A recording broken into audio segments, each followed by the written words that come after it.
First-time homebuyers, I have some good news for you and I have some tips.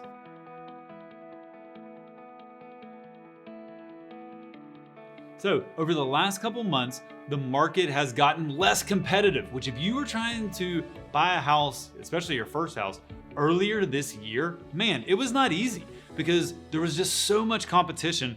And typically speaking, at more affordable budgets, we saw more competition. And when there's more competition, one of the biggest challenges for first-time homebuyers is a lot of times you were competing against cash. Because if you have 20 offers, the odds that one or a couple people are going to be paying cash is just a lot higher than if you're obviously the only offer, but even if there's just a few offers.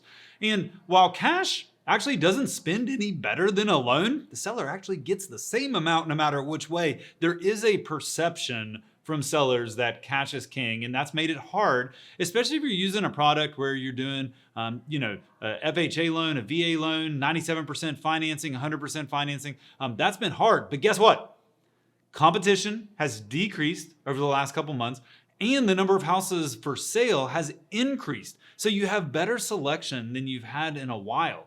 And so that's good because now you have the opportunity to get a house with potentially, because it is still happening some, but potentially less competition and less competition against cash and able to use those loan products that are so great for helping first-time home buyers get into their first house. Now, you may be thinking, well, hey, if there's less competition, does that mean I should not be buying as well? Let me just say to that, the best time to buy your first house is when you are ready. To actually try and time the market, man, I mean, that's impossible. If you think even over the last 2 years, the market has basically made like 4 adjustments in a 2-year period.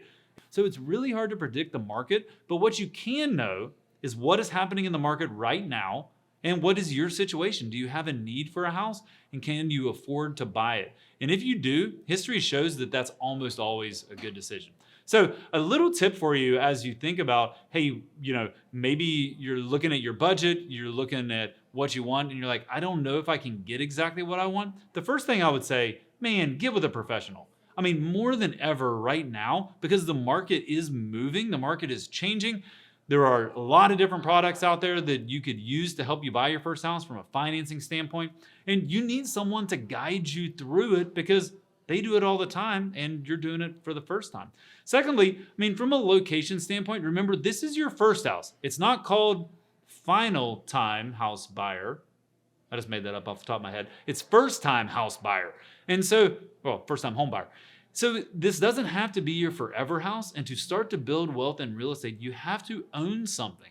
And it can be really tough to save up while paying rent that is increasing with inflation, and then be able to get into a house later when you could have been building equity all those years. So my advice would be, hey, think about what could work for me for a first time versus this is the final house you're ever going to buy.